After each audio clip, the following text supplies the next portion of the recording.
اشاره که میگم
On court 1, men's single, under 17. Uzbekistan represented by Saifuddin the club. خوب دوستان ارجمند و مخلصان بادمینتون، اکنون از نوی انفرادی بازی بعد از چند لحظه آغاز می شود. نماینده ما، نماینده تاجیکستان قاسم عودیل بازی خود را بر ضد سیفالدین مختارов از کشور ازبکستان برگزار خواهد کرد و اینجا البته باز هم امید مخلصان کشور و ورزشگری ما با قاسم عودیل هست که امید تواند در رفت همین بازی موفق شود. خاطر رسانی میکنم که پیش از این عبدالودود مومینوف و سعودیان عبدالکریم و نماینده ازبکستان در نوی دستوی از نوی جفت آمیخته بر سلیم سلیموف و جاسمین زویدووا از کشور تاجیکستان با حساب 2-0 در 2 ست یا در 2 گیم دست بالا شدند. اکنون آغاز خواهد شد بعد از چند از بازی سیفالدین مختارов و قاسم عودیل نماینده کشور تاجیکستان باشند. خب این بازی را رقابت خواهد کرد دیلیارا جمادیلова از کشور قزاقستان و با او کمک میرساند ратмир گیلمانов. همین است دوستان ارجمند، دیلیارا جمادیلова که بازی را حکمی خواهد کرد از کشور قزاقستان است این بانو و با قاسم عودیل هم امید مخلصان میتواند بیشتر باشد. این زمان یک مرحله به اصطلاح گرمشوی این ورزشگران جریان دارد تا بهتر آماده باشند، ولی از همه مهم آمادگی تا همین مسابقه بود که چگونه آماده شدند و چگونه رقابت کردند. خب اینها عبدالودود مومینوف و سعودیان عبدالکریمova هستند دوستان عزیز که توانستند دست بالا بگردند و این زمان در تلفن‌های موبیل خود هم این تبریکات‌هایی که به آنها ارسال می‌شوند مشاهده کرده استفاده‌اند و بعضی‌هاشون جواب می‌گردند و بعضی‌هاشون نه.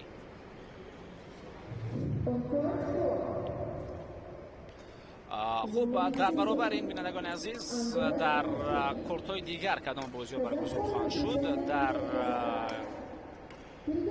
کورت دوم ارنور تاپیشев نماینده قزاقستان بر مقابل دانیل ریسپایف از قرقیزستان بازی خواهد کرد و در زیر 15 ساله در کورت سوم باشد. اینجا نماینده ازبکستان حسنالدین مختارов بر مقابل عودیلجان عبدالرحیمov از کشور تاجیکستان با عرصه رقابت وارد می‌گردند و آنها رقابت خود را برگزار خواهند کرد. ولی برای ما از همه مهم همین رقابت قاسم عودیل و سیفالدین مختارов است که این زمان تا حالا بدن خود را گرم کرده شدند. مخلصان با قصر تنیس و مجمع ورزش آبی تشریف آوردند، از جمله خوب سرمربیان هم اینجا حضور دارند و غیر از سرمربیان غیر از متخصصان مخلصان دیگر خیش پایبندان و هر نزدیکان ورزشگران هم تشریف می‌آورند و مسابقه تا رقابت را تماشا کنند. خب آغاز می شود رقابت سیفالدین مختارов و قاسم عادل با سرزربای ورزشگری ما آغاز شد. می‌بینیم که اینجا رقابت خوبتر نشان داده ایستاده است ورزشگری ما. از حرکت‌های معلوم است که این ورزشگر میتواند موفق شود. اون ورزشگری که حرکت دارد و بگویم که حتی هر حرکتی و پروفسیونالی هستند از آغاز معلوم است، ولی که نکوست از بهارش معلوم میگویند و میبینیم که همین بهار با چی انجام مییابد. آغاز نکو بود، باز یک ضربه خیلی عالی دیگر. آفرین حسن و باز یک امتیاز دیگر میگیرد ورزشگری ما. حساب را ورزشگری ما ورزشگری ازبک البته و ورزشگر ازبک حساب را این زمان 2-0 میگرداند. طور اشاره کردیم البته او از نگاه ضربه خود خیلی پروفسیونالی بازی کرده شده است و هر ضربه او را ما و شما متوجه میشویم که چگونه. بازم اینجا یک امکان دیگر و قاسم عادل باز یک امتیاز دیگر را از دست میدهد. 3-0 سیفالدین مختارov و این ورزشگر ازبکستانی از آغاز رقابت بسیار حرکت‌های جالب دارد. باز یک ضربه دیگر او ضربه خیلی سخت و قوی زده ایستاده است.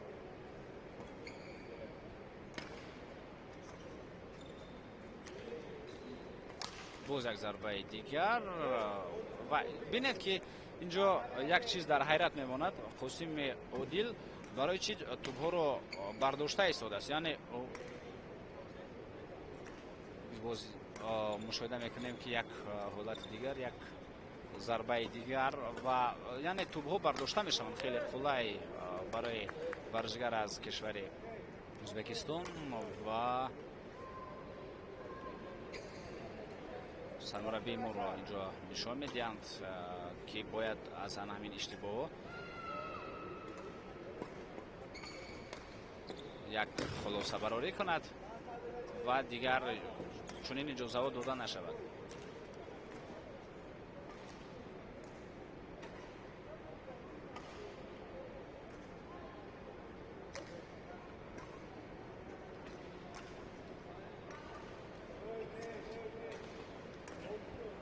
خب همچنین سرمربی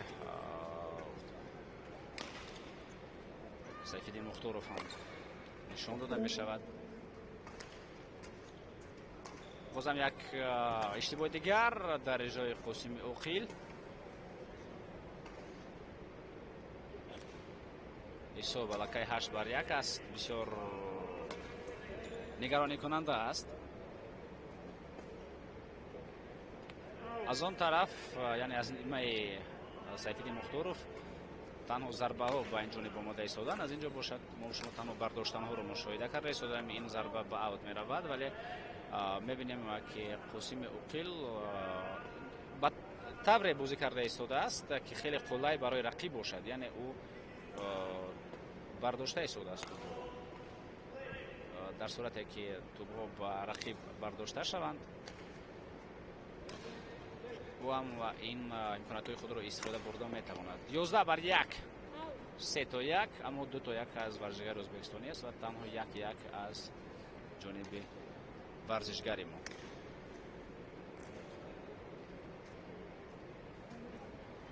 حتی سرمربی هم بیقرار می شود، از جا بالا می شود. خوب دستور سپارش و قاسم عادل اینجا داده می شوند باید به کدام ترتیب بازی کرده شود و سرمربی اینجا البته دولتov دستور سپارش خود را میدهد. همچنین با سیفالدین مختارov هم دستور سپارش سرمربیش هستند اما او شاید آنقدر نیاز هم نداشته باشد با آنها، چون که بازیش این زمان در سطح بلند جریان دارد. همین ضربه که ما شما مشاهده میکنیم چون این ضربه ها در اجرای سیفالدین مختارov خیلی و خیلی زیاد بودن در رفت رقابت امروزه در گیم یک.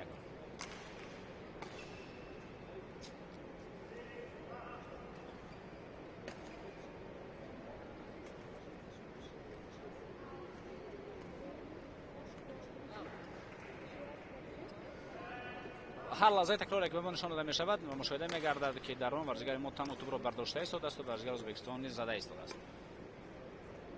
ҳисоб аллакай 13-1 мешавад. Сайфиддин Мухторов хеле пешсаф мешавад. Як зарбаи дигар иҷро мегардад, вале дар ҳамин фурсат фикр дорам зарбаи варзишгари Ӯзбекистони берун аз майдон рафт. Аут 13-2 айни замон ҳисоб. Хеле бозии сабки наздикро интихоб мекунад варзишгари мо, вале инҷо ҳам дар сабки наздик ва дар сабки ҳуҷумкорона ҳам варзишгари ӯзбекистонӣ пешсаф аст. Сайфиддин Мухторов 14-2, 14-3 аллакай мешавад. Инҷо як имтиёз мегирад Қосими Оқил.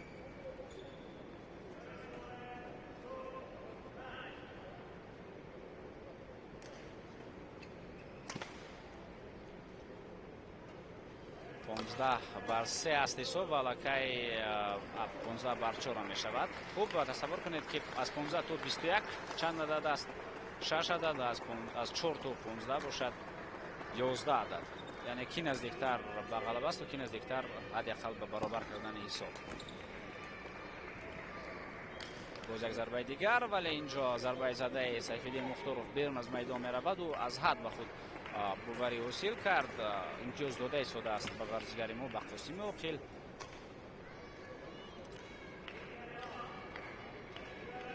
зарбаи варзишгари мо бозам тӯб бардошта мешавад. инҷо ба як тартиби усуле бозӣ карда истодааст Сайфиддин Мухторов ки тӯбро бояд ба Қосими Оқил бардорад. яъне тӯбро аз назди ӯ дуртар мезанад ва Қосими Оқил водор мешавад, маҷбур мешавад то бо ҳамон усул тӯбро аз ақиби худ бардорад. тӯб бардошта мешавад. ин барои Сайфиддин Мухторов хеле имконияти хуби зарбазаниро фароҳам меорад.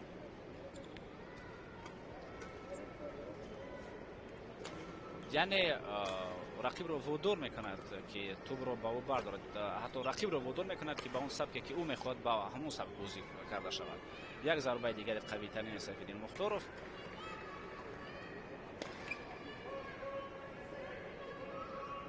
18-5 аст ҳисоб.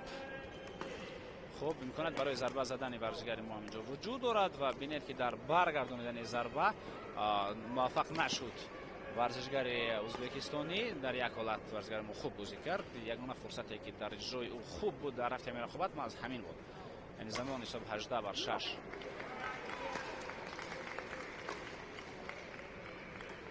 18-7 мешавад. як имтиёзи дигарро ба даст оварда тавонистем.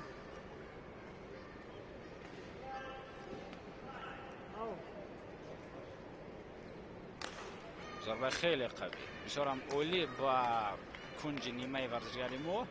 инро баргардонидан хеле ва хеле мушкил буд. ҳисоб балакай 19-7 мешавад. як имконияти дигар барои рақиб, боз як зарбаи дигар зада мешавад. 20-7. хуб, сет пойнт барои Сайфиддин Мухторов.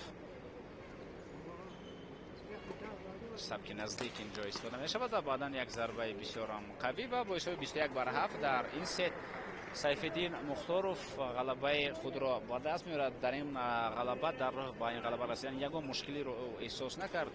гӯё ки варзишгари мо Қосими Оқил умуман дар майдон набуд. бо ҳисоби калон варзишгари ӯзбекистонӣ ғалабаи худро дар сети аввал ба даст меорад. мунтазир мешавем сети дуввумро. шояд дар сети дуввум варзишгари мо Қосими Оқил бозиаш андаке беҳтар шавад.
خب دوستان عزیز، آغاز ست دوم رقابت سیفالدین مختارов و قاسم عقیل است. این مسابقه چمپیونات آسیای مرکزی باید با بادمینتون بین نورسان می باشد. امروز روز دومی برگزار شده همین مسابقه است که جریان دارد. خود رسا میکنم که با حساب 21-7 در ست یکم ورزشگر کشور ازبکستان غلبه خود را توانست که به دست آورد. در این زمان حساب خوب 2-0 به نفع ورزشگر کشور ازبکستانی میگردد. او بازم از آغاز رقابت خیلی موفق است و امکانیت برای رقیب ما کم میدهد. 3-0 می شود. اینجا بسیار فریب اولی بود در اجرای سیفالدین مختارов. بازم یک ضربه دیگر قاسم عقیل که به هدف نرسید. 4-0.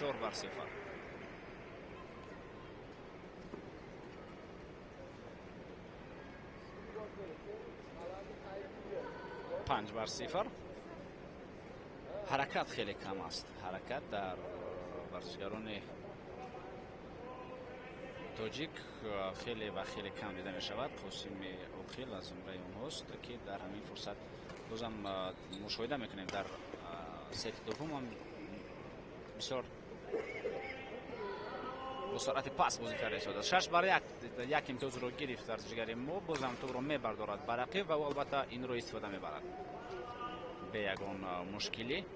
ضربه قوی ترین و حساب علاقه 7-1 میگردد. بازم اوت قاسم عقیل در یک حالت عادی در لحظه که میتوان توپ را به حدود مقرر شده میدان رساند، ورزشگران ما توپ را به کیم کجاها میزنند. اینجا یک امتیاز دیگر بازم میگیرد سیفالدین مختارov. ببینید که او هم از فریب چگونه استفاده میبرد، هم از ضربه، یعنی هم در بازی هجوم کارانه موفق است، هم در بازی با نمونگیم اصول در سبک نزدیک. اما یک چیز دیگر معلوم نیست که سیفالدین مختارov در اصول دفاعی چگونه بازی میکنه، چون که این زمان او به دفاع نیاز ندارد. او تنها ضربه زده ایستاده است به طرف ورزشگر ما و ورزشگر ما در اصول دفاعی نه آنقدر عالی برآمد دارد. اینجا باز یک فریب دیگر، بازم در با اصول زیباترین، سطح عالی ترین. دیروز هم البته در روز یکم برگزار شده مسابقه ورزشگران ما نتیجه های خیلی و خیلی بد نشان دادند و مخلصان را شاد کردن نتوانستند.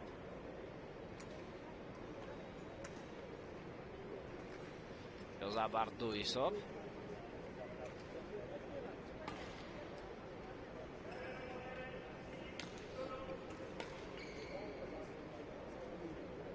یازده بر 2 است حساب این زمان.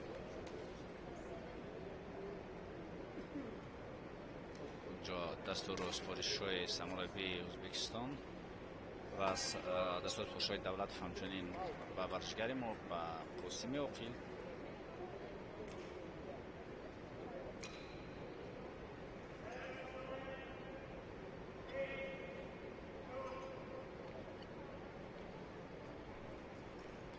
با سرضربه مختارov باید آغاز میشد این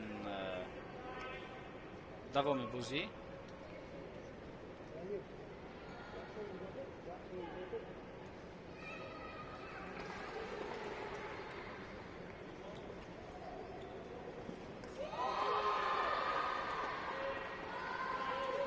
سیزده بر 2. ضربه نوبتی سیفالدین مختارov و اونم به هدف میرسد. 14 بر 2.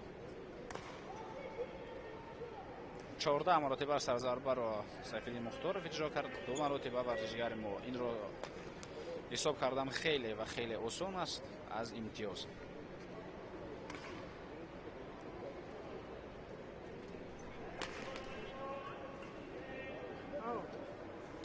بر 3 است حساب. این زمان علاقه 15 شد. حتی فرصت پیدا نکرده شدیم تا 14 گیم. 14 گفته حساب علاقه 15 می شود. 15 گفته حساب علاقه 16 می شود. سرضربه ورزشگری ما باز یک ضربه قوی ترین و дар ҳамин минтақае ки зарбаи задаи Сайфиддин Мухторов буд. Агар инҷо як замин мешуд, дигар на тарбуз мерӯиду, на сабзӣ.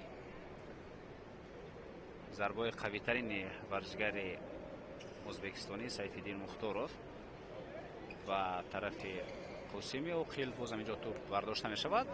Барои зарбазани қолай буд, вале Сайфиддин Мухторов мушоҳида кард ки туп аллакай берун аз майдон рафта истодааст. умуман нарафт ба тарафи туп. бинед ки дар ҳоли дифоъ ҳам варзишгари ӯзбекистонӣ муваффақ аст. Зарбае ки ягона зарбае ки дар ин бозӣ Қосими Оқил зад, онро бо осонӣ Сайфиддин Мухторов бартараф кард. ҳисоб 18-4. инҷо зарба хуб иҷро карда шуд, вале онам бо иштибоҳ тамом мешавад. 19-4. ин ҳолат берун аз майдон аст. 19-5.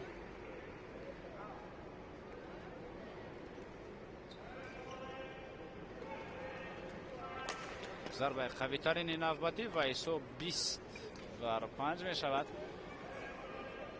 иқрор мешавем ки Қосими Оқил ягон имконияте бар муқобили Сайфиддин Мухторов надошт. ӯ хуб чанд соли дигар марш карда, баъдан метавонад бо Сайфиддин Мухторов сар ба сар шавад.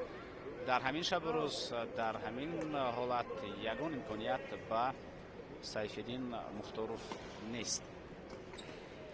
20-6 ҳисоб ва бо ҳамин дӯстон арҷманд бо ҳисоби 21-6 сети дуввумам тамом мешавад. 21-7 ва 21-6. бо ҳамин ҳисобот ду сети рақобати Сайфиддин Мухторов ва Қосими Оқил ба анҷом мерасад. дар ин бозӣ ҳам бо ҳисоби калонтарин намояндаи кишвари Ӯзбекистон ғалабаи худро ба даст меорад бе ягон мушкилиро эҳсос накард Сайфиддин Мухторов дар ҳоли ба ҳамин ғалаба расидан ва роҳи худро бозам албатта идома медиҳад. варзишгари мо Қосими Оқил бошад, инҷо ба мағлубияти бузург рӯбаро мешавад. бозам як варзишгари дигари мо ки муваффақ нашуд. 21-7, 21-6 дар ду сет ва бо ҳисоби 2-0 дар бозӣ ғалабаи худро ба даст меорад. баъд аз ин дар назар дошта шудааст навъи ҷуфти мардона.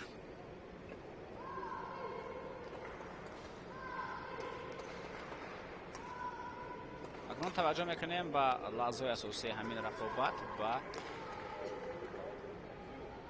зарбаҳо.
хуб дӯстони арҷманд, акнун оғози рақобати навбатӣ аст ки инҷо бонувон از نو انفرادی به میدان نبرد وارد میشوند. ستاره بانو محمودова از کشور ازبکستان و مرغزور مسلمانова از کشور تاجیکستان بر سر رقابت وارد میگردند. با ما چهره خندان سیفالدین مختار نشان داده می شود که در دو ست با حساب کلان توانست ورزشکار ما را شکست بدهد. خوب، بعد از ستاره بانو محمودова و مرغزور مسلمانova نوع جفتی بین مردان خواهد بود. سیفالدین مختارов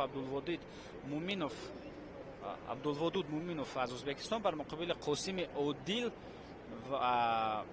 اوقیل و سلیم سلیمov از تاجیکستان به میدان رقابت وارد خواهند شد. ولی پیش از آن توجه میکنیم به همین بازی که ستاره بانو بر مقابل مرغزور، دو نام خیلی زیبا، دو نام از آسمان، ستاره و ماه، به میدان رقابت وارد خواهند شد. این را راتمیر گلمانov حکمی خواهد کرد. سینا شفیون با او کمک می‌رساند. این زمان آنها آماده هستند تا به میدان رقابت وارد می‌گردند. پیش از این اندک مرحله گرمشوی به رقابت خواهد بود.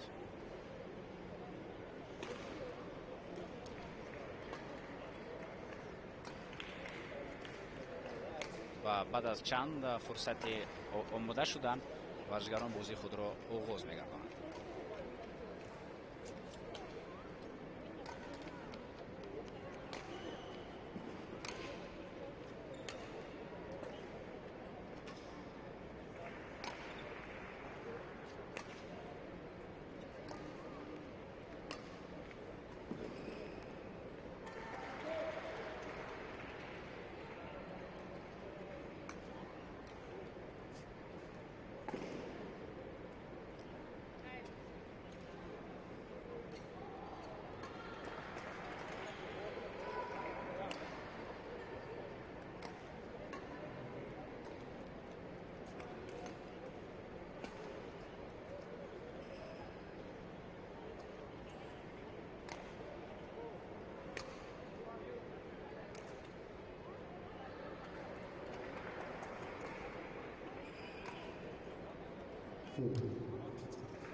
تنها بعد از چند لحظه رقابت این دو ورزشگر ستاره بانو محمودova و مرغزور مسلمانova آغاز می‌گردد.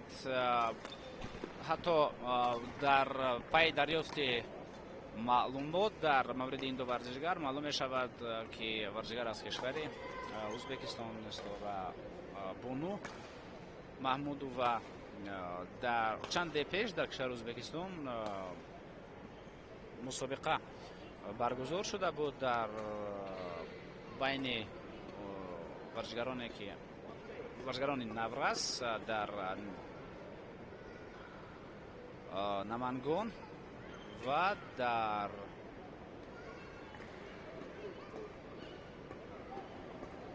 مجمع ورزشی نمنگان. در این ولایت ورزشکاران گوناگون شرکت کردند. از نوع دستقی در هیئت نمنگان این ورزشگر اشتراک کرد بود. بر سمرقند اونها با حساب 3 بر 1 غلبه کردند. بر جیزخ با حساب 3 بر 1، بر فرغانه 3 بر 1، بر خوارزم 3 بر 0 بلند در دور نیم نهایی، بر اندیجان 3 بر 1 و در فینال نمنگان بر تشکند غلبه به دست آورد که در هیئت دسته نمنگان مزد ستاره بانو محمودova بازی کرد و یکی از فعالترین ها بود. خوب، ستاره بانو محمودova لکه حساب را 1 بر 0 میگرداند. شروع می شود این رقابت بسیار هم زیبا و جالب، ولی برای که زیباتر و جالبتر خواهد بود ما شما میتوانیم را متوجه بگردیم. از آغاز رقابت معلوم می شود حساب لکه 2 بر 0 به نفع ورزشگر کشور ازبکستانی است. اینجا باز یک خطای دیگر دیده می شود در اجرای در برگرداندن ضربه و حساب 3 بر 0 میگردد. و ببینید که سرضربه با کدام اصول اجرا میگردد. خیلی با اصول خیر عادی اینجا سرضربه ستاره بانو محمودova دیده شد، ولی او موفق میگردد در اجرای این سرضربه. ببینید بار دیگر، یعنی یک سرضربه چرخچر یا خود توبناک را روان میکند ستاره بانو محمودova. حساب لکه 4 بر 0 میشود. مرغزور مسلمانova باید کوشش بیشتر بنماید.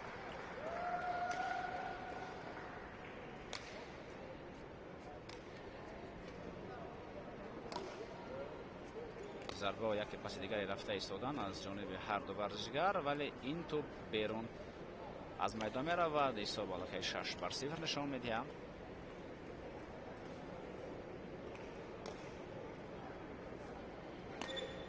یک ضربه دیگری ورزشگر ما، ولی این در میدان بود.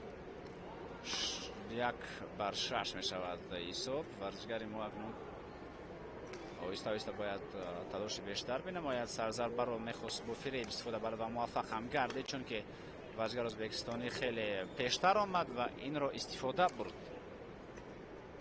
ورزشگر ما حساب 6-2. توپ در میدان است. 7-2.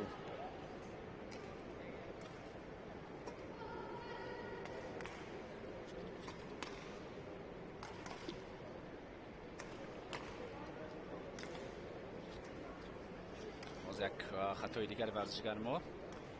حساب الکی 8-2.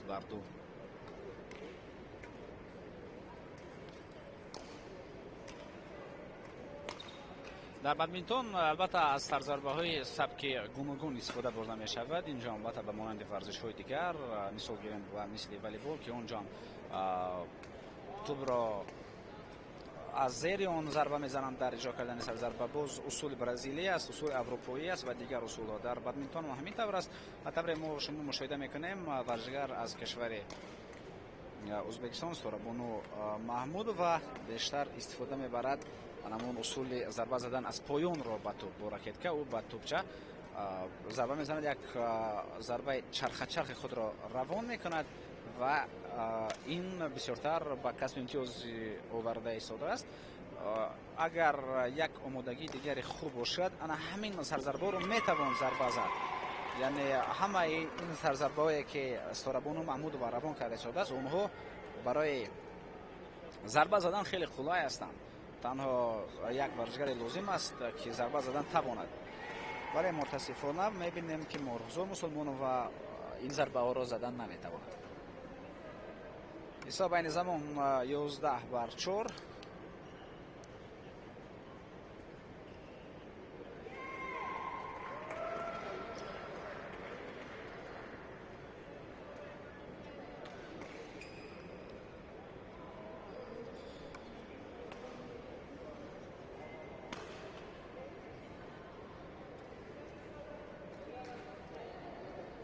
سرضربه ورزشگر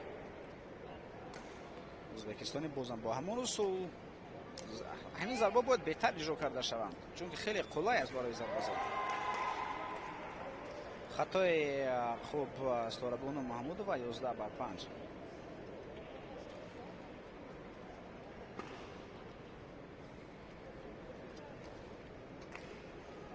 یک ضربه دیگر اینجا اکنون ورزشگر ما مرغزور مسلمان و کمک هم کرد به رقیب خود و سورابونو محمود و خیلی توپ قلای را با او برداشت و او ضربه زد.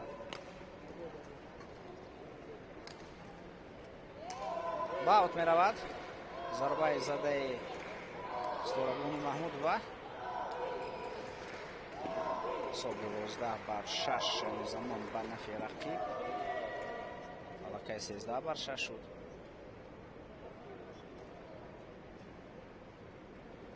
در برگرداندن این حالت خیلی آسان با مشکلی دچار گردید مرغزور مسلمانوف و 14-6 در میدان.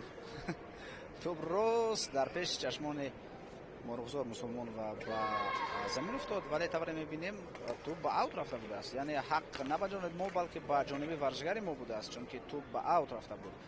از نگاه اول چون می‌نمود که توپ در میدان بود. 15-7 این زمان حساب.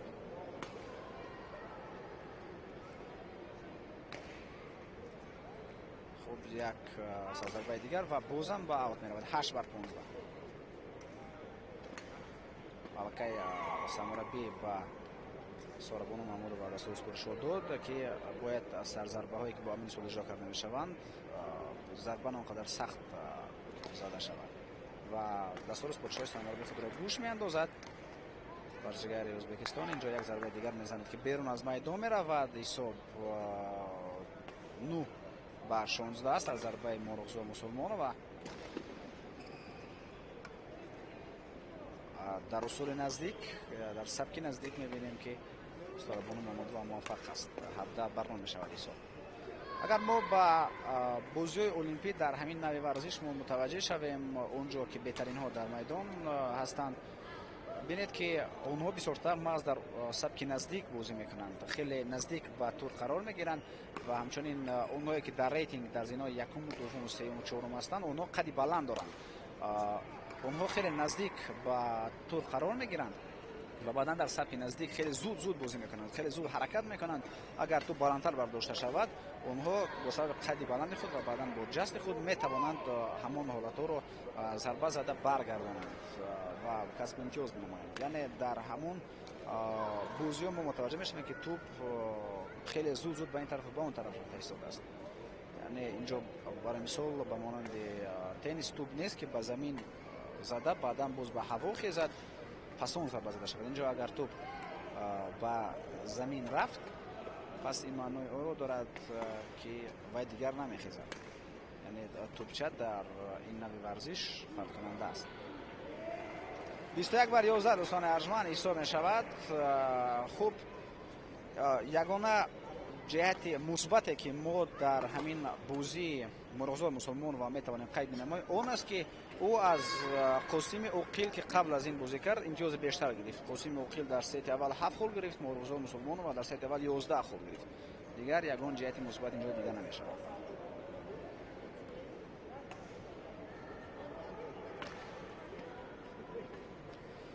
мунтазир мешавем акнун сети дуввумин рақобатро. дар сети якум дастболо маъз варзишгар аз кишвари Ӯзбекистон гардид ва мо шумо лаҳзаи такрори ҳамин ҳолатро мебинем.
оғози сети дуввуми рақобати Сорабону Маҳмудова ва Мурғузо Мусулмонова аст. дӯстони азиз, хотиррасон мекунам ки сети аввали ин рақобат бо ҳисоби 21-11 ба анҷом расид. Напурсед ки ба нафи ки, чунки маълум аст акнун оғози сети дуввум аст ки аллакай боз Сорабону Маҳмудова як имтиёзро ба даст меорад, яъне имтиёзи аввалин.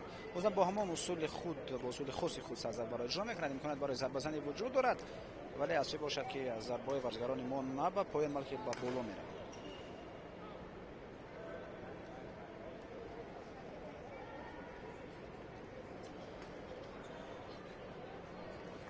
як бар як ҳисоб аллакай 2-1 мешавад. аввалин маротиба дар рафти рақобати имрӯза варзигари мо як имтиёз пешсаф мешавад ва дарҳол Сорабону Маҳмудова ҳисобро баробар мекунад 2-2.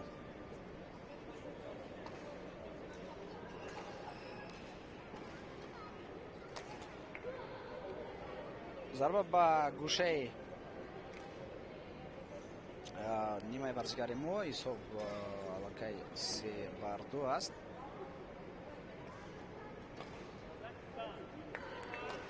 ба аут меравад. ин ҳолате ки мехост онро баргардонад ва аз фиреб истифода барад Мурғузор Мусулмонова.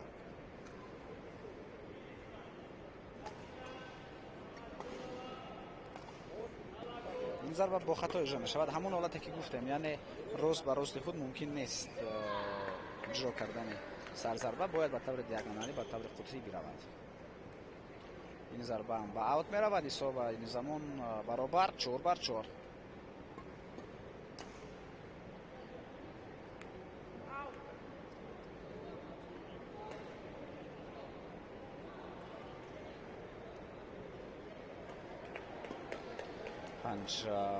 бар 4 ҳалакаи 6-4 аст. аз зарбаи худ соҳиби имтиёз мегардад Сторабону.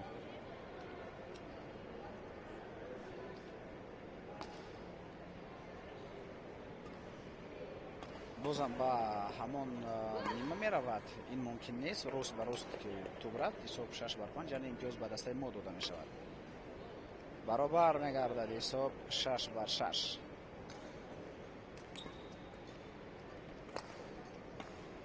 зарбаҳои қавӣ ба ин тараф ба он тараф равон шуда истоданд ва дар ниҳоят инҷо муваффақ мешавад хуб Сторабону Маҳмудова. ҳисоб 7-6.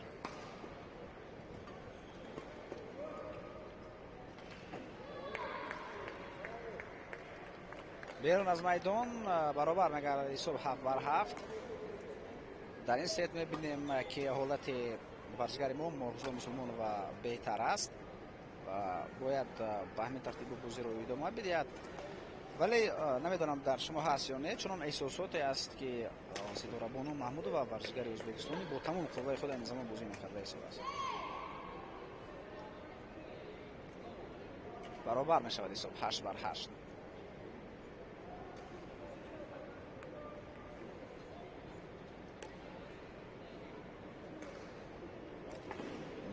хуб инҷо мебинем ки ҳисоб аллакай 9-8 мешавад. варзишгари мо ба пеш баромад. як имтиёзи дигарро ҳам мегирад 10-8. оҳиста оҳиста бояд фарқат имтиёзҳо бештар шавад агар ҳамин тавр бозӣ ҷараён бигирад.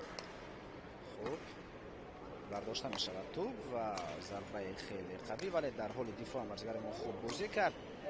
тӯбҳоро баргардонида истода аст, вале дар инҷо муваффақ намешавад ва ҳисоб 9-2 мегардад.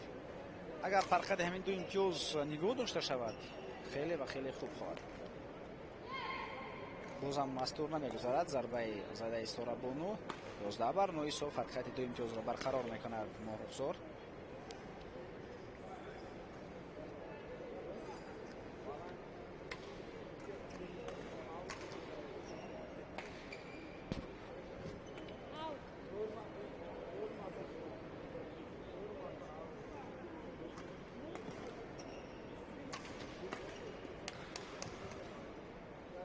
самурабӣ хуб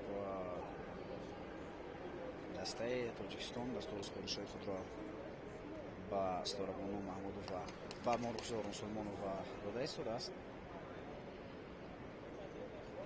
чун айни замон ӯ пешсаф мебошад, бояд ҳамин пешсафӣ нигоҳ дошта шавад ва сабку усуле ки ӯ интихоб кардааст ҳамин тавр идома бидиҳад, имконият барои ғалаба пайдо мешавад.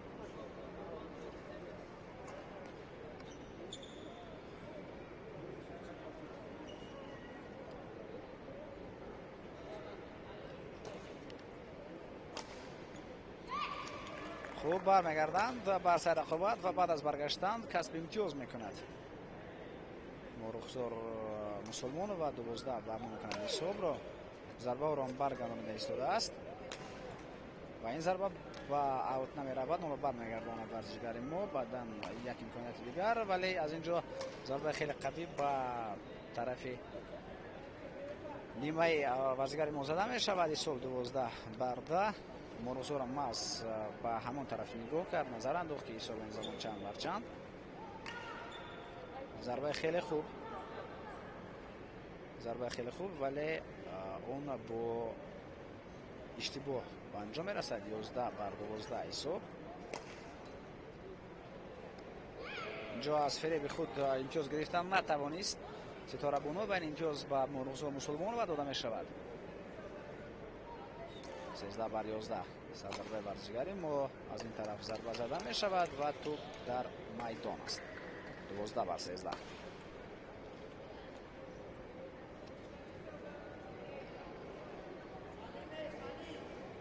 дигар аз ҳамон сарзарбое ки қаблан бо ҳамон Сурабон мекард истифода набурда истода аст Сурабону Маҳмудова, яъне дарк кард ки онҳо бисёртар бо иштибоҳ ба анҷом мерасанд, бояд ба таври дигар инҷо бозӣ карда шавад, дигар ҳақ барои иштибоҳ надорад. ҳисоб 13-14 бояд фарқияти 2 имтиёз боз барқарор карда шавад аз тарафи Мухрухзор.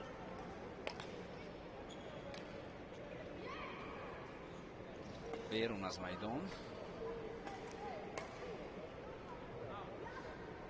ё дар майдон буд, чунки онҷо довар дигар чиз нишон дод, аут. Барои ҳамин ҳисоб баробар 14-14 ва баъдан мебинем ки ҳисоб 15-14 мешавад. бозии ҳуҷумкорона дар иҷрои ҳарду варзишгарани замон дида мешавад. берун аз майдон ва 16-14.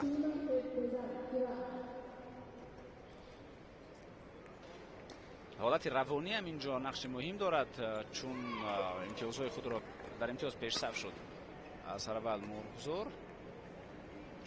ҳолати равониро беҳтар гардид ва имтиёзҳоро яке паси дигаре гирифта истодааст. айни замон фарқият дар имтиёзҳо 3 холро ташкил медиҳад.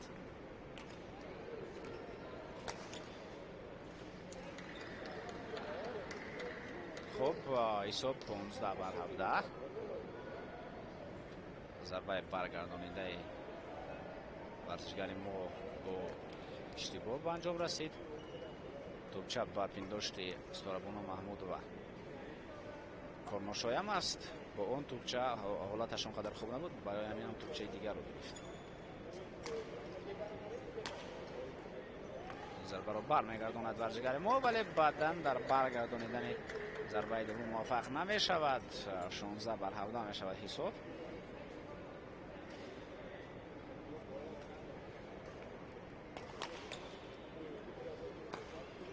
хуб, зарбаи навбатӣ иҷро гардид ва он берун аз майдон будааст. барои ҳамин ҳам имтиёзи варзишгари мост 18-16. хеле хуб, хеле хуб дар ҳолати дифоъ бозӣ кард Мурғузор Мусулмонова ва тавонист имтиёзи навбатиро ба даст дорад. 19-16. ин берун аз майдон аст, бояд нарасад ба ин тӯб. бале, 20-16 ва як имтиёзи дигар ҷудо мекунад Мурғузор Мусулмоноваро аз ғалаба дар ин сет. берун аз майдон ҳеҷ гап не, имконият барои ғалаба вуҷуд дорад. 20-17. хуб, сарзарбаи варзишгари ӯзбекистонӣ.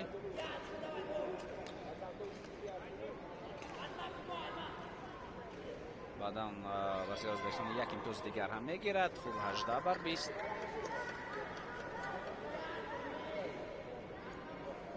инҷо бозам сарзарбаро аз Сурабону Маҳмудова иҷро хоҳад кард.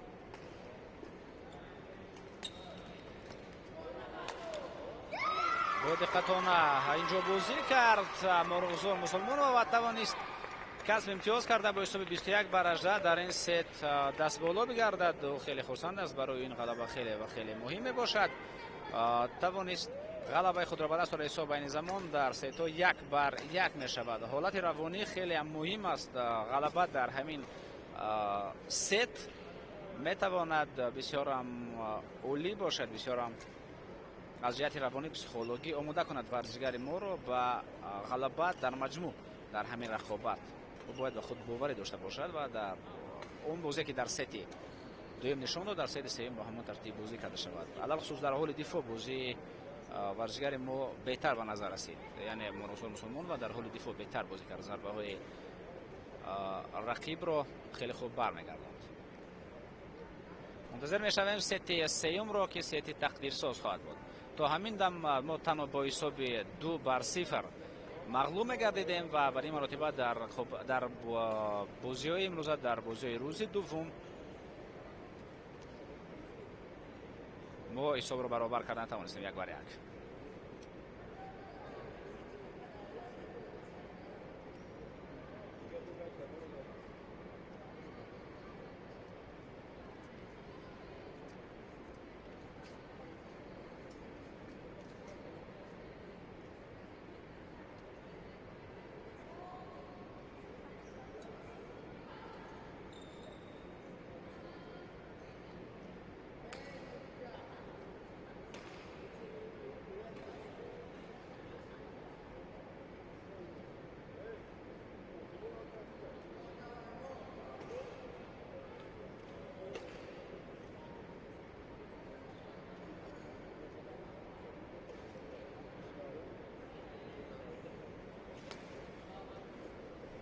оғози сети сеюм, сети тақдирсози рақобати Сорабону Маҳмудова ва Морухзор Мусулмонова мебошад. ҳисоб дар сету 1-1 аст. 21-11 дар сети якум варзишгари ӯзбекистони ғалабаи худро ба даст овард ва баъдан дар сети дуввум бо ҳисоби 21-18 варзишгари мо дастболо гардид. ҳамакнун мо шумо сети сеюм ки сети тақдирсоз аст таваҷҷӯҳ мекунем. инҷо он варзишгаре ки дастболо мегардад албатта ғалаба ба даст хоҳад овард. айни замон ҳисоб 1-0 ба нафи варзишгари мо мешавад. ду кӯшиши хеле хуб карда истода аст ва инҷо тӯб дар ҳудуди майдон буд. 1-1.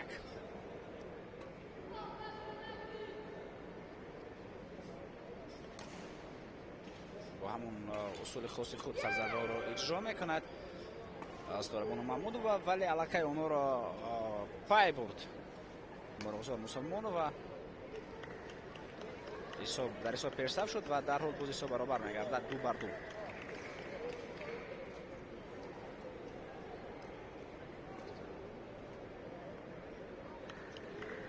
ин зарбан берун аз майдон меравад. хуб ҳисоб айни замон 3-2.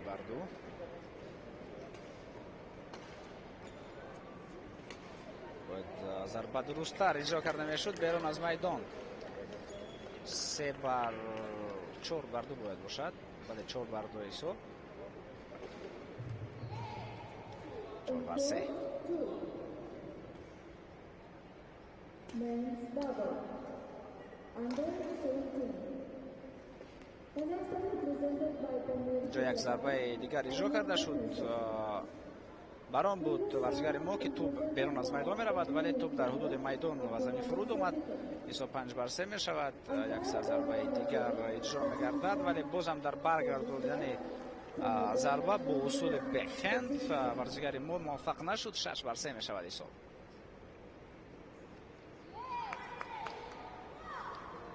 умуман ин нави варзиш ҳам албатта бисёр намояндаҳои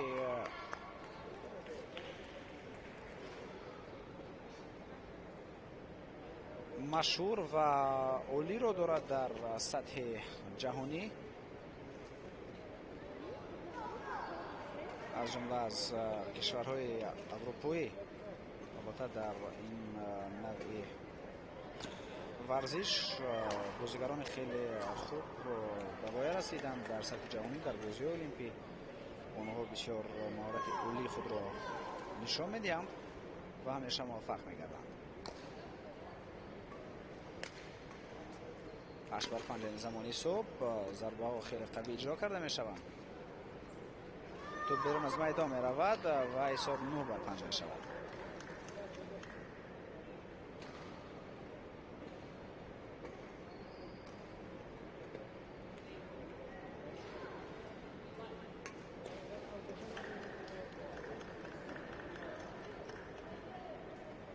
ده بر 5 سرزربه نوبتی ورزشگری ازبکستانی بازم در برگرداندن آن موفق نمی‌شود. مروزور مسلمان و 11 بر 5 می‌شود حساب. Kazakhstan represented by Kirat Kazak and Alisa Kulishova. Kyrgyzstan represented by Madina Mahamadonova and دستور راستفالش‌های سرمربی umpire Bedabar Nurmuhammad. منتخب خوب نورستان تاجیکستان و مروزور مسلمان و تا او موفق بگردد. خوب گفتیم که در این نوع ورزش نماینده از کشور اروپا از چند کشور آسیا بهترین هستند. در آسیا هم همین نوع ورزش خیلی و خیلی پیشرفته می باشد. هرچند گویم راکت یکم جهان در نوع بادمینتون از اروپا باشد، ویکتور اکسلسن این زمان از کشور او از کشور دنیا است. این زمان راکت یکم است، ولی بعد از او نماینده های آسیا هستند در این نوع ورزش.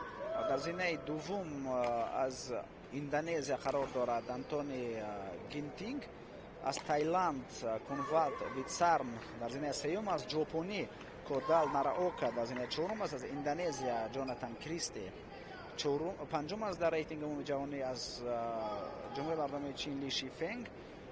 در دوگانه قرار دارد لاون کین از سنگاپور، خوب شی یوقی از جمهوری مردمی چین، از هندوستان پرانوی و از تایپه چین چو تنچن.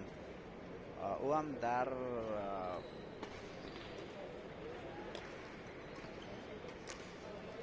همین روی خط قرار دارد.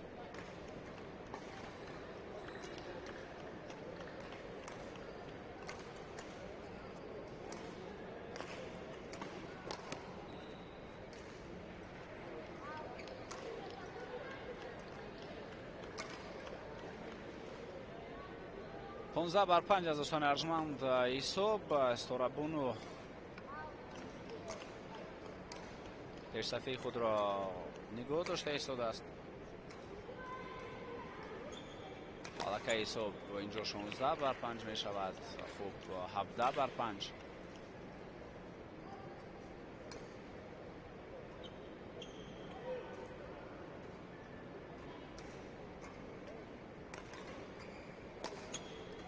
باز یک ضربه دیگری قوی ترین و حساب 18 می شود.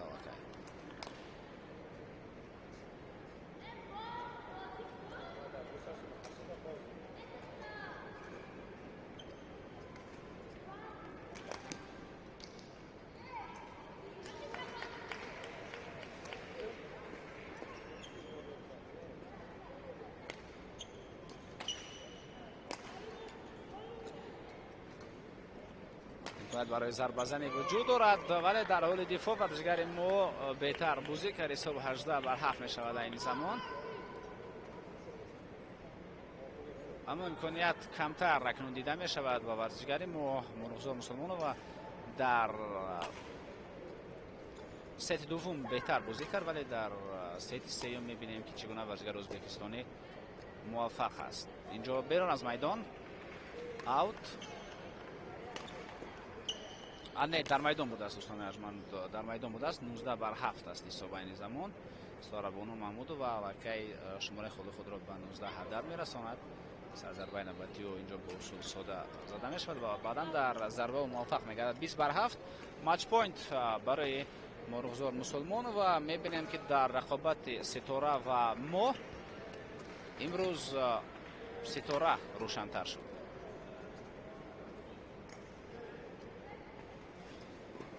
و همین طور دوستان ارجمند با حساب 21 بر 7 ست سیوم رقابت استورابونو محمودوف و مرغزار مسلمانوف و انجام میرسد. در این ست از بالا شد ورزشگر از کشور ازبکستان و با همین ترتیب اینجا هم ورزشگر ازبکستانی موفق شد. و اما مرغزار مسلمانوف در یک ست غلبه خود را به دست آوردن توانست تنها در یک ست. همین طور باز ما مغلوب گردیدیم. در اینجا هم از نوع جفتای اومخته شکست خوردیم. بعدا از نوع انفرادی بین مردان هم مغلوب گردیدیم.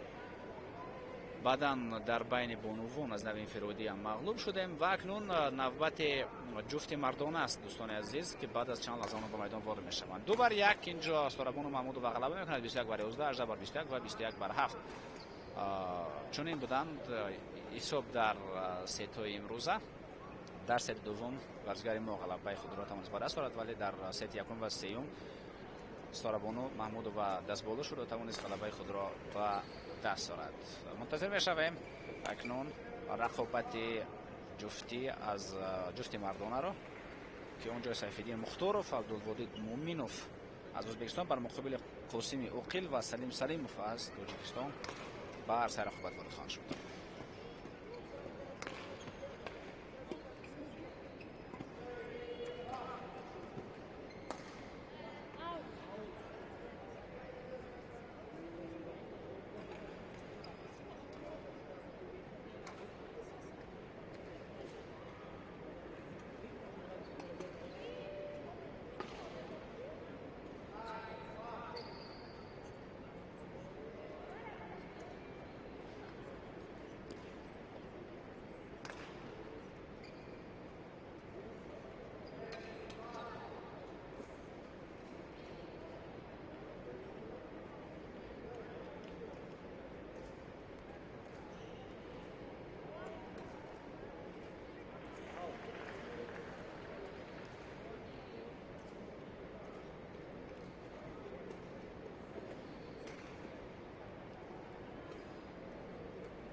دوستان عزیز و مخلصان سرشمار تلویزیون ورزش، اکنون از نوع جفتی در بین مردان به میدان رقابت وارد خواهند شد.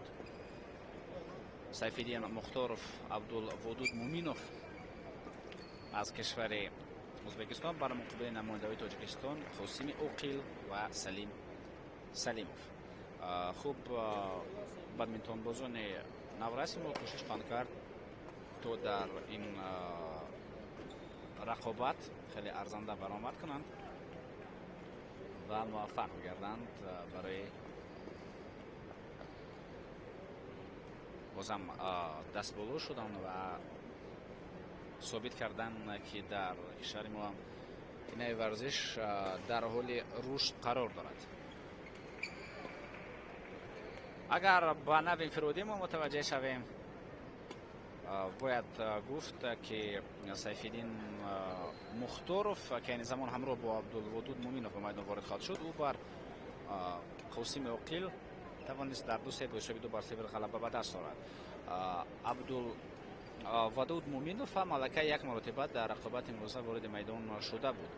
او همراه با سعودیان عبدالکریمov و بر مقابل سلیم سلیمov و جسمین زویدova بازی کردند و آنها با حساب 2-0 توانستند غلبه خود را به دست آورند. On court 1, men's double, under 17. Uzbekistan represented Saifuddin Mukhtarov, Abdulvodud Mominov.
On court 1, men's double, under 17. Uzbekistan represented by Saifuddin Mukhtarov, Abdulvodud Mominov. Tajikistan represented by Qasim Oqil and Salim Salimov. Umpire Sina Sheikhion,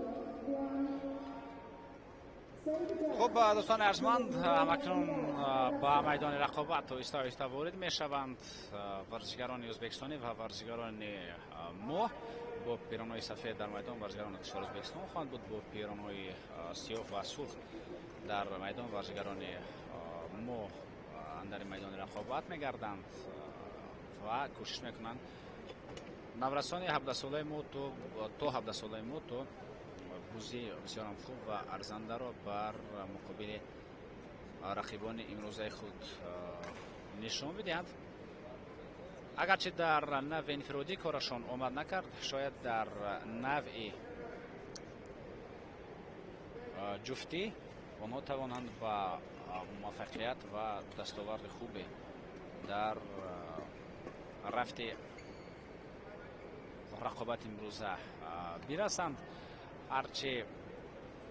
агарчи аз оғоз албатта дар навъи инфиродӣ дар навъи ҷуфтӣ омехта мо муваффақ нашудем, баъдан дар ду навъи инфиродӣ байни мардон ва бонувонам муваффақ нагардидем ва беҳбудӣ ҳам дар рақобат хеле кам дида мешуд. ҳамакнун умед аст то дар навъи ҷуфтӣ байни мардон муваффақият насиби варзишгарони мо шуда метавонад. айни замон як марҳилаи гармшавӣ аст. варзишгарон омода шуда истоданд то рақобат беҳтар бошад дар иҷрои онҳо. хуб, албатта онҷо қосим оқил, салим салимов аз ду нимаи майдон истоданд, ҳамчунин сайфиддин мухторов, абдулводуд муъминов аз ду нимаи дигар ва ба ҳамдигар дар беҳтар гарм шудан ва беҳтар омода шудан ба рақобати имрӯза кӯмак расонида истоданд. баъд аз чанд лаҳза рақобати ҷуфтӣ байни мардон, байни намояндаҳои Ӯзбекистон сайфиддин мухторов, абдулводуд муъминов бо намояндаҳои кишвари мо, бо намояндаҳои Тоҷикистон Қосим Оқил ва Салим Салимов шурӯъ мегардад.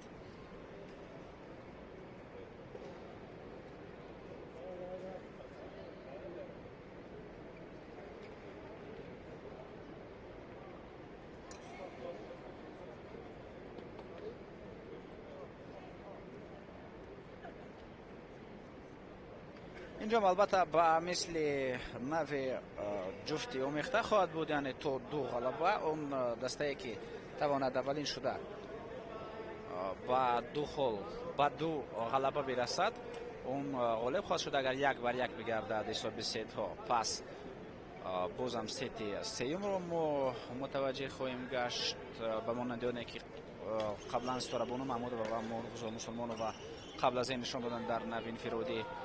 ва агар ҳисоб 2-0 ба нафи яке аз дастаҳо шавад, пас инҷо маълум ки ғалаба насиби кӣ мегардад. он дастае ки он ҷуфте ки аввалин шуда имтиёзро ба даст меорад.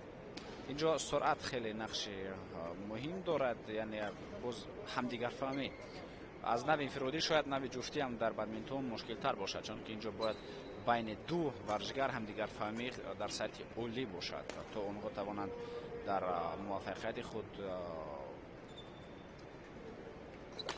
кӯшиш ва ҷаҳд такоппу ва талоши бештар бинамоянд. зарбаи хеле хуби Қосим Оқил айни замон буд ки бо имтиёз ба анҷом расид. 3-1 аст айни замон ҳисоб.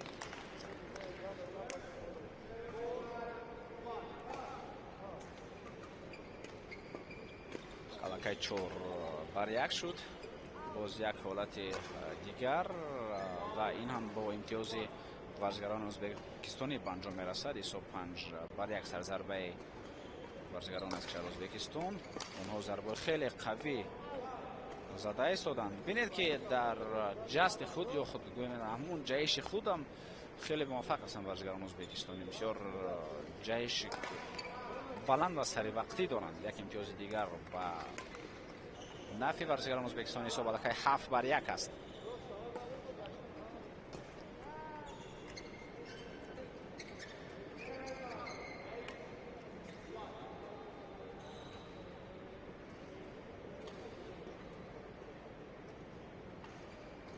зарбаи навбатии варзишгарони кишвари Ӯзбекистон. инҷо ҳам онҳо муваффақ ҳастанд. 9-1 ҳисоб.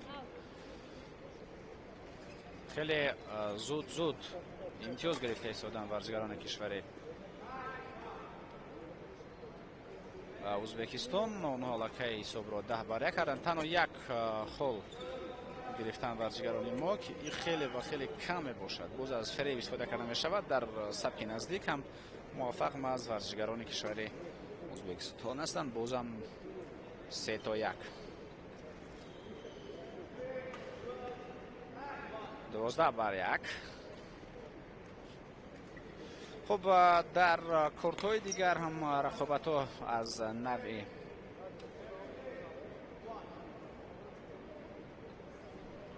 جفتی ادامه دارد. جفتی مردانه دمیر کوژابای و ابنور تپیشف از قزاقستان بر مقابل نماینده قرقیزستان دانیل ریسبای و عبدالملک صدیقوف بازی دارند. همچنین در کورت دیگر میرزمان میرکلاموف بین 15 ساله و حسنالدین مختاروف از ازبکستان بر مقابل عادلجان عبدالرحیموف و عادلجان عبدالرحیموف و علیمجان عبدالرحیموف بازی کرده ایستادند.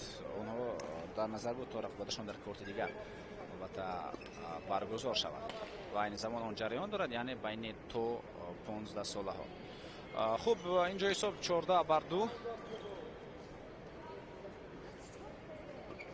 یک امتیاز دیگر را بازیگران ازبکستانی میگیرند. 15-2 میشود حساب.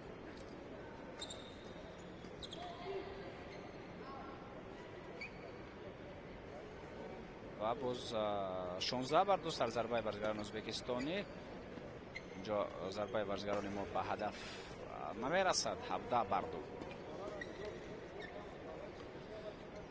این نوع ورزش هم یعنی بدمینتون هم میتواند بسیارتر جان گیرد، میتواند خیلی کم از نگاه دقیقا من گفته است میتواند خیلی کم جریان گیرد. یعنی اینجا گپ سر آن میرود که اگر دو ورزشگر خیلی یا خود دو جانب دو دسته از نوع جفتی باشد، نوع انفرادی باشد، خیلی با مهارت باشند، پس یک ورزشگر امتیاز میگیرد، بعدم ورزشگر دیگر امتیاز میگیرد، باز ورزشگر دیگر و همین طور یعنی وقت بیشتر میرود. ولی اگر یک جانب صفتاً و سطحاً از جانب دیگر خیلی پیشرفته باشد و صفتاً بازی بهترین را نشان داده تواند، پس این معنای دیگر را پیدا میکند. تنها آنها امتیاز میگیرند، قسم بیشتر امتیاز ها و وقت خیلی کم لازم میشود برای غلبه. این زمان و برای مثال حساب 20-3 است. تنها چند دقیقه همین بازی جریان داشت و لکه حساب 20-3 است. یعنی این معنی را دارد که یک طرف خیلی بازی صفتاً عالی نشان میدهد، یک طرف باشد خیلی سست و ضعیف است. سست و ضعیف و اینجا ورزشگران ما هستند و ورزشگران کشور ازبکستانی بسیار با مهارت و در سطح عالی بازی کرده ایستادند. برای همین هم حساب که این زمان 20-4 است. تنها یک امتیاز دیگر و اونها ست پوینت خود را استفاده خواهند برد. همین ست پوینت را من در نظر داشتم با حساب 21-4. خوب دسته ازبکستان در ست یکم غلبه خود را به دست می‌آورد. حساب 1-0 می شود، ولی بازم ما می توانیم انتظار شویم ست دوم را. شاید در ست دوم کوشش ورزشگران ما قاسم مخیل و سلیم سلیموف بهتر باشد. منتظر می‌گردیم ست دوم را.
آغاز ست دوم رقابت جفت مردانه است. نمایندگان ازبکستان و نمایندگان تاجیکستان این زمان در میدان نبرد هستند. سیفالدین مختاروف و عبدالودود مومینوف بر ضد قاسم اوقیل و سلیم سلیموف بازی کرده ایستادند. در ست یکم ورزشگران کشور ازبکستان با حساب 21-4 غلبه خود را به دست آوردند، دست بالا شدند و با حساب کلان ست اول را با پیروزی خود به اتمام رسانیدند. آغاز ست دوم است و مشاهده میکنیم که یک ضربه اجرا میگردد در آغاز این ست امتیاز رو علاقه ورزشکاران ازبکستان گرفتن، چون که ضربه زده ورزشکار ما به هدف نرسید. بعداً باز یک حالت دیگر اینجا کمی بیشتر طاقت کردن ورزشکاران ما در بازی سبک نزدیک کوشش نمودن، ولی امتیاز رو بازم ورزشکاران کشور ازبکستان گرفتن. 2-0. علاقه 2-1 می شود.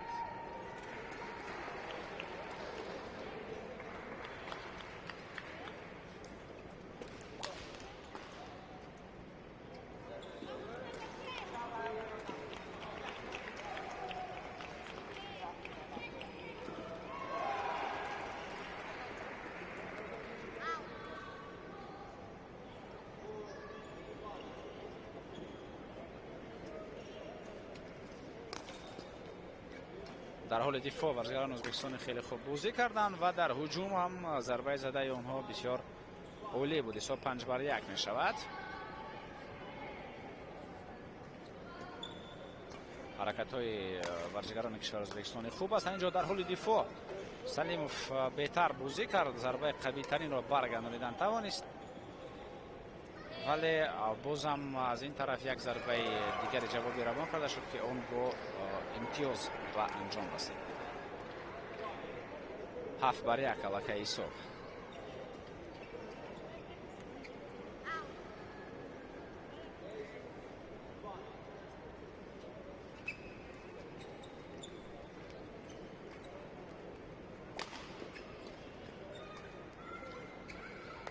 در همین فرصت هم اونقدر ضربه قوی اجرا کرده نشد، ولی اون با امتیاز تمام شد.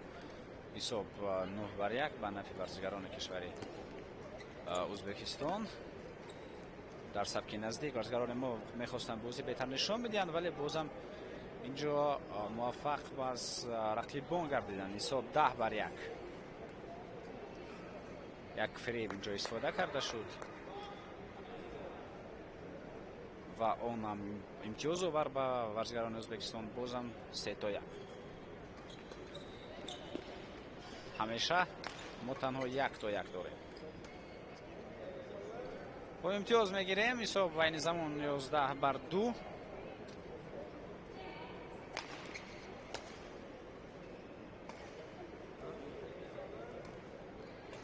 ضربه قوی ترین ورزشکاران ازبکستانی. در ضربه زدن میبینیم که ماز سیفالدین مختارov بسیارتر کوشش میکند و ضربه او با سرعت بلند روان کرده میشود و خود عبدالودود مومینوف هم در ضربه زنی موفق است، اما بسیارتر البته از ضربه های ماز سیفالدین مختارov چنان مینمود که قوی تر هستند و پرسنلی هستند. 13-4 می شود. اینجا کسب امتیاز کرده توانستیم، یک امتیاز را گرفتیم و بعدا باز امتیاز به نفع دسته ازبکستان است. 14-4. در سبک نزدیک خیلی برآمد خوب بود و بعدا امتیاز گرفتیم. خیلی عالی اینجا رقابت کرد ورزشکار ما سلیم سلیموف.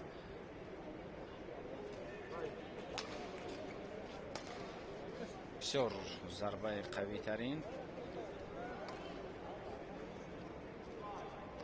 بسیار هم از کمبیناسیون های اولی استفاده میبرند، یعنی همدیگر رو خیلی خوب پیخست میکنند و ببینید که چگونه اون نفری که از پیش قرار دارد، یعنی موقع رو اگر ما ترتیب جاگیرشوی رو بگیریم 2 میشود 1-1 میشود. ورزشکاران ازبکستانی 1-1 امتیاز میگیرند، 1-1 موقع میگیرند و بعدا هنگامی که توپ آماده میشود یک نفر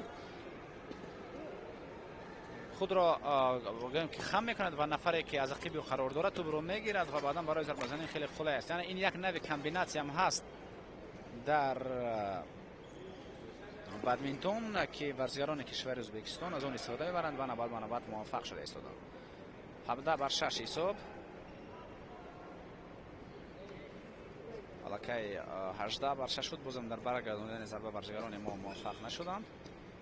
از فریب استفاده کرده شد ولی این حالت برگردید. بعدا یک اصول دیگر با سبک نزدیک و ورزشکاران ما کسب امتیاز میکنند. 18-7. зарбаи Салим Салимов. бозам Салим Салимов бозӣ кард, вале баъдан ҳамроҳи Қосими Оқил натавонист тӯбро дурусттар баргардонад. ҳисоб 19-7.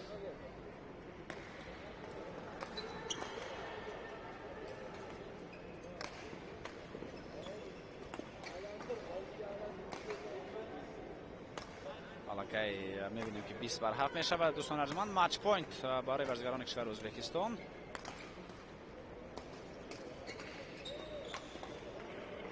ҳамин ҳолатро ҳам баргардодан ва ҳамин тавр дӯстони арзуманд бо ҳисоби 21-7 ин рақобат ба анҷом мерасад. 21-4, 21-7 чунин буданд ҳисобҳо дар сети якум ва дар сети дуввум дар бозӣ бошад бо ҳисоби 2-0 дастболо мегардад.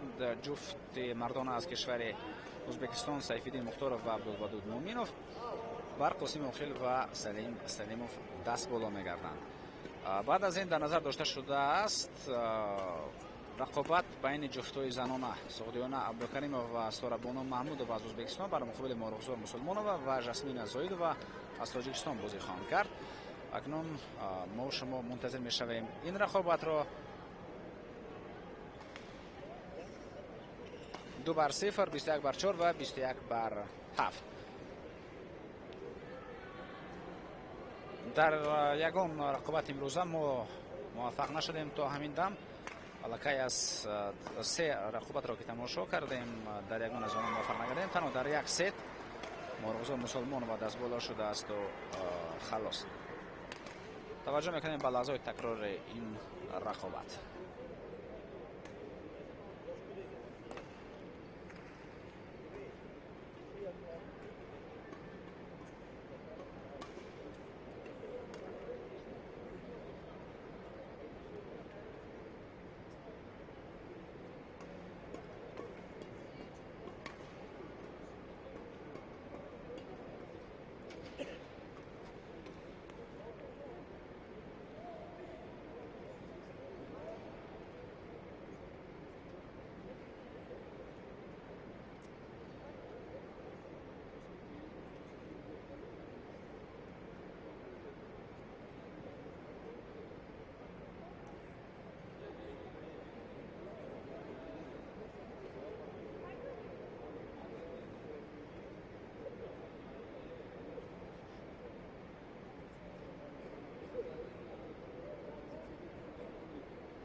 On court 5, women doubles, under 17.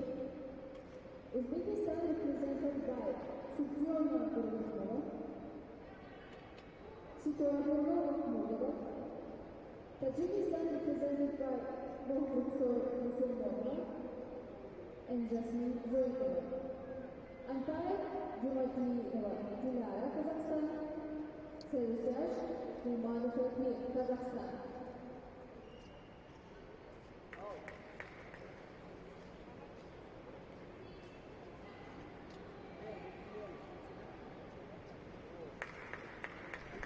دوستان ارجمند و مخلصان تلویزیون ورزش، همکنون رقابت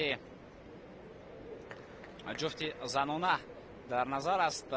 خوب ورزشگران ما مرغزور مسلمانова و جاسمین زویدова بر ضد رقیبان از کشور ازبکستان سغدیانا عبدالکریمова و سارابونو محمودова به میدان نبرد وارد خواهند شد. البته اینجا میبینیم که باز دیلیارا جمادیلووا از کشور قزاقستان این رقابت را حکمی میکند و با او کمک میرساند در رقابت امروزه راتمیر گلمانوف هم از کشور قزاقستان میباشد.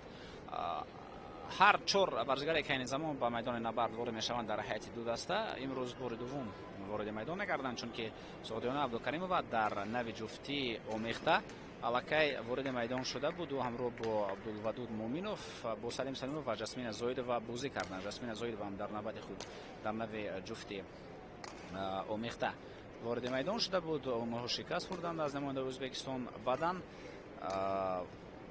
اگر متوجه شویم با سارابونو محمودova، پس سارابونو محمودova بر مقابل مرغزور مسلمانova از نوع انفرادی بین بانوان بازی کرد و با حساب 2-1 دست بالا شد. او از بین ورزشگران ازبکستان یگانه نفری است که در یک ست مغلوب شد. دیگران در 2 ست با حساب 2-0 غلبه خود را به دست آوردند. و خوب بعداً اگر ما توجه کنیم اینجا خوب یک نفر دیگری که به میدان وارد میگردد مرغزور مسلمانova او بر مقابل سارابونو محمودova بازی کرد و در برابر این البته خوب هر چهار ورزشگر الکی با شما اشاره کرده، این ورزشگرانی که به میدان رقابت وارد میگردند.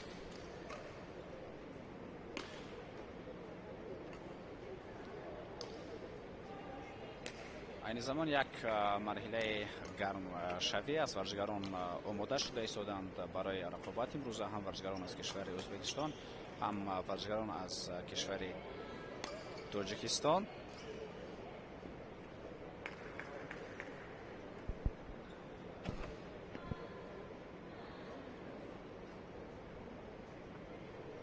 و البته در رقابت بین بانوان از نوع جفتی امکانیت داشته میتوانیم، چون که اینجا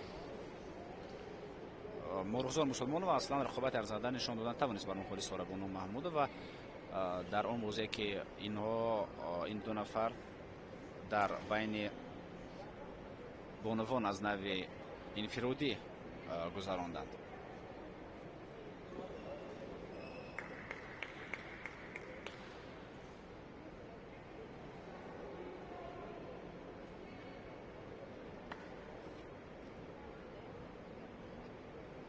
خب سرضربه در اجرای تنیس البته ورزشگران از کشور ازبکستان شد. اینجا در بدمینتون البته قرعه‌کشی می شود. پیش از شروع شدن رقابت قرعه‌کشی می شود و اونی که در قرعه‌کشی دست بالا می گردد معین خواهد کرد و انتخاب خواهد کرد که کدام نیمه را انتخاب می کند، توپ را انتخاب می کند و نفر دوم البته در این انتخاب اون انتخابی که مونده است اون را می کند. یا اگر توپ را رقیب بگیرد پس اون نیمه میدان را، اگر نیمه میدان را رقیب بگیرد پس اون میتوانند توپ را بگیرند. حساب این زمان دوستان عزیز 2-2 است. این رقابت میتواند بهتر باشد و ما میتوانیم در اینجا برآمد خوبتر را نشان بدیم.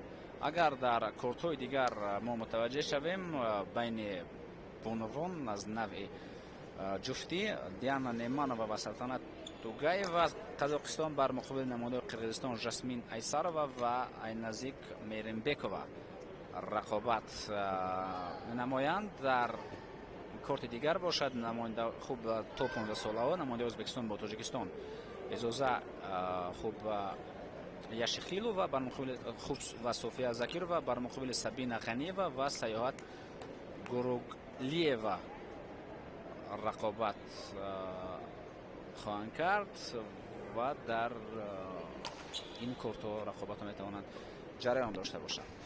خوب حساب این زمان 6-2 است در ست اول رقابت جفت زنانه.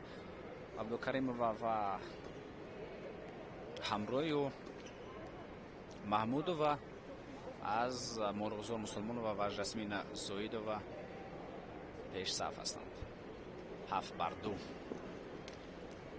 در نوع با اصول نزدیک در سبک نزدیک میخواستند موفق شوند ورزشگران ما، ولی نتوانست درستتر توپ را ورزشگر بانوی ما برگرداند. حساب 8-2. بازم یک حالت دیگر و در برگرداندن ضربه موفق نشد. اونجا مرغزار مسلمانova بود که میخواست همین ضربه را درستتر به نیمه رقیب رساند ولی موفق نشد. ضربه خیلی قوی ساربانو محمودova بود که با امتیاز به انجام رسید. سوالکای اینجا 10-2 است. در اینجا اشتباه ورزشگران ازبکستانی دیده شد.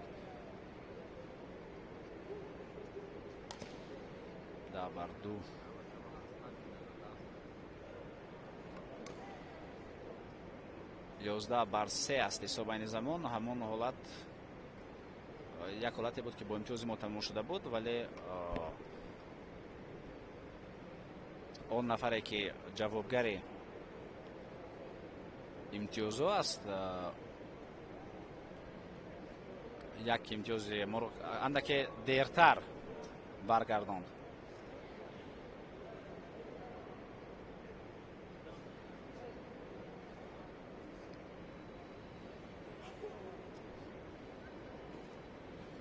امکانیت است برای دستور سپارش ها.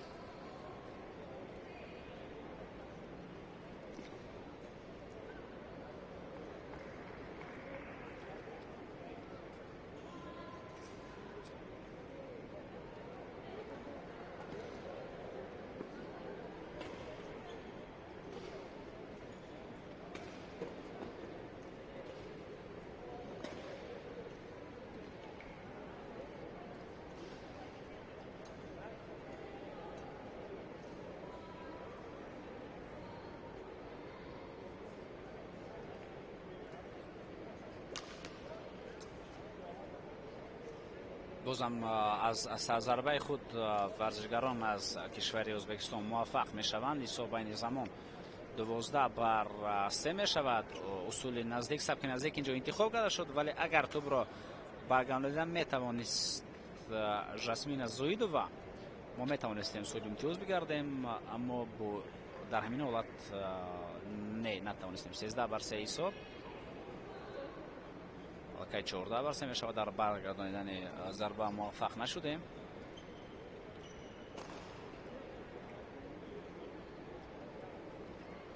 در جای سرضربه خطا دیده شد. حساب 14-4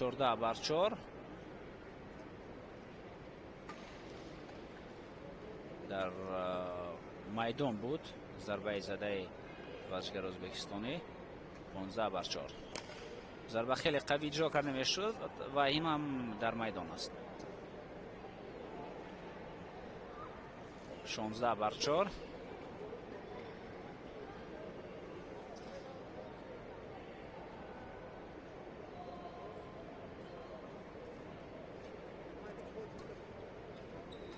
امکانیت برای ضربه زنی وجود داشت، ولی به همین هم ما کسب امتیاز کرده توانستیم.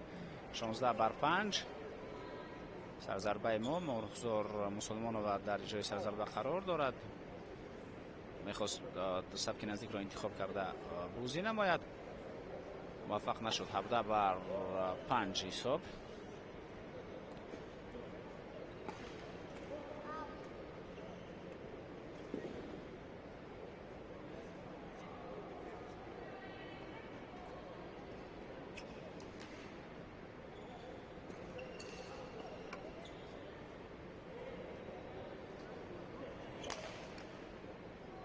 بازم در برگرداندن ضربه خطا دیده می شود. حساب علاقه 20 بر 5. ست پوینت برای ورزشکاران کشور ازبکستانی. سورابون محمودوف از ضربه را اجرا کرد و اینجا خطا در برگرداندن ضربه دیده شد. 21 بر 5 حساب دوستان عزیز و در ست یکم از نوی جفت زنانه غلبه خود را نماینده ازبکستان به دست میارند. با حساب 21 بر 5 این ست به انجام رسید. عموما امکانیت به ما داده نشد در ست اول و منتظر خواهیم شد ست دوم را. اینجا ما تنها مشاهده میکنیم به نهمان لحظه تکراری که ضربه ها یکی پس دیگری به طرف ما روان می شدند.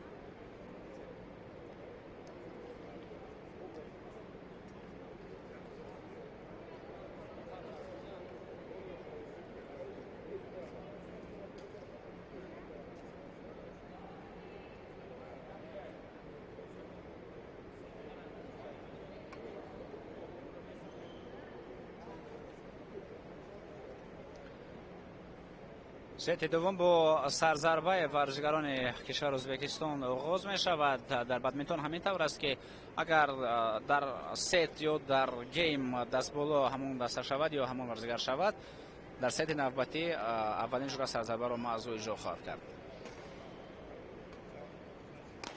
خیلی ضربه قوی اونجا سورابون محمودوف روان میکند و اون با امتیاز به انجام میرسد.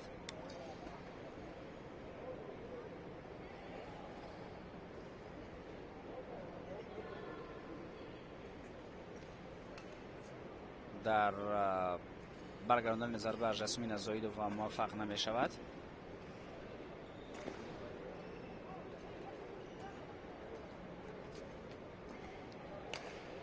این ضربه هم بیرون از میدان می رود.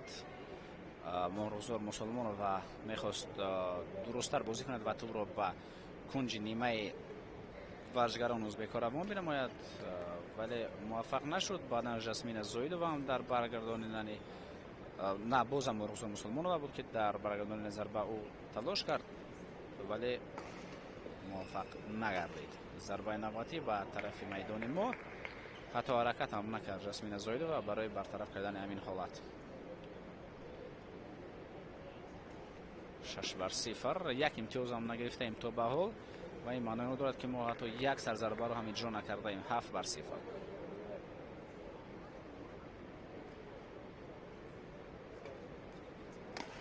بازم مهرزور محمود و یک ضربه دیگری سورابون محمود و یک ضربه دیگر قوی ترین را اجرا کرد که اونم با امتیاز تمام شد. حساب علاقه 8 بر 0 شده است.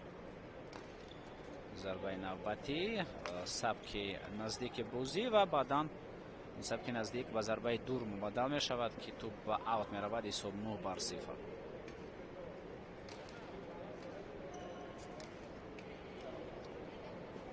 یک ضربه دیگر قوی ترین اجرا کرده شد و اونم با کسب امتیاز تمام شد. 10 بر 0 حساب. نفری که حساب میکند یکی دیر کرده حساب است.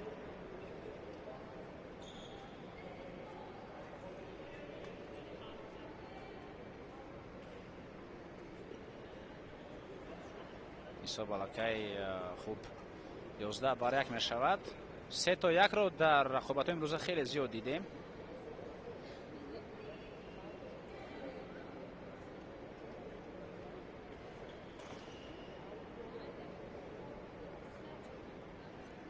باز یک دستور سپارش‌ها برای دستپروران ما داده می شود. این امکانیت است.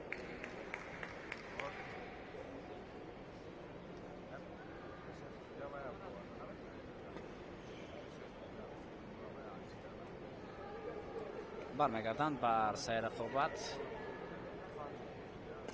حساب 3-1.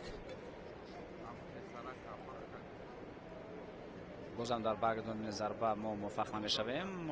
ضربه‌ای که مرغزور برگرداند، مرغزور مسلمانو و اون به اوت میرود. 12-1. الکی 13-1 میشود حساب. یک ضربه دیگر و بازم همین حالت رو برگرداندن امکانیت بود. چند امکانیت حالتی بودند که امکان برگرداندن ضربه ها در اونها دیده میشد، ولی بازیگران ما موفق نشدند. 15-1 این زمان حساب. یک ضربه دیگر اجرا کرده می شود و آن هم در حدود میدان. 16-1.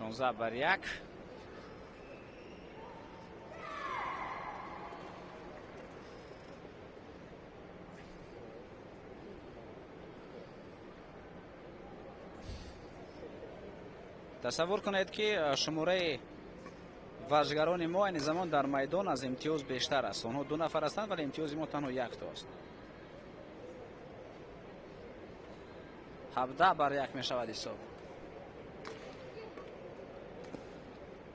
یک ضربه دیگر اجرا کرده می شود و اون هم با امتیاز تمام می شود. 18-1.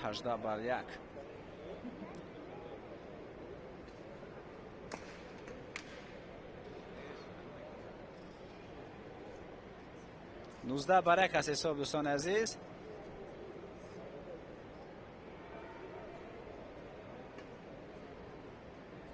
بازم بیرون از میدان می رود. 20-1 مچ پوینت دوستان ارجمند. 20-1 و اکنون 21-1 می شود دوستان عزیز حساب و با حساب 21-1 در همین 3 دست بالا می گردند ورزشگران از کشور ازبکستان. در مجموع با حساب 2-0 در رقابت اونها غلبه خود را به دست میارند.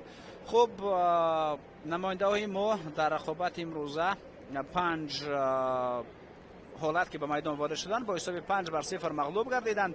به مانند دیروز هم ما با حساب 5-0 شکست بزرگ خوردیم. این بازی با حساب 2-0 به انجام رسید. ست اول خود گیم اول با حساب 21-5 و ست دوم باشد با حساب 21-1 به انجام می رسد.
On court, C. Volundados, under 15. Uzbekistan represented by Yoria Shikova and Sofia Zakirova. Tajikistan represented by Sabina Hamidova and Sayora Kurkulova. Umpire Kazakhstan, Inside stretch, Mustafova, Valera Mustafova.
Beautiful.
Oxumadım, ucaya qiyamata.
Abi tamam bana bozkun.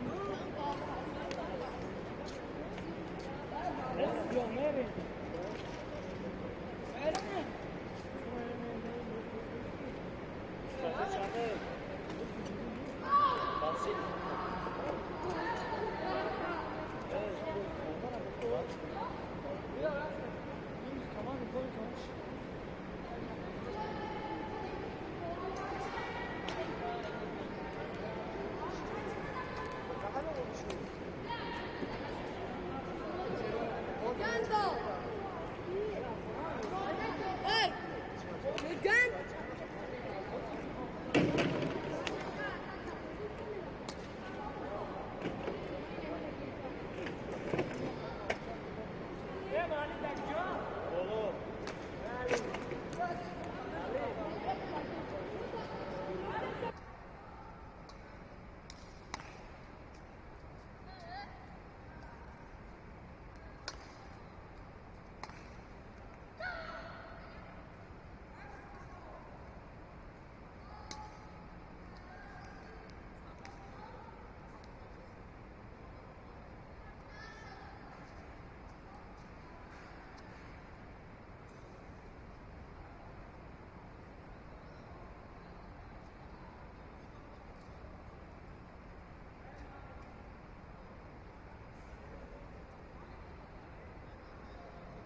دکیه یا گل به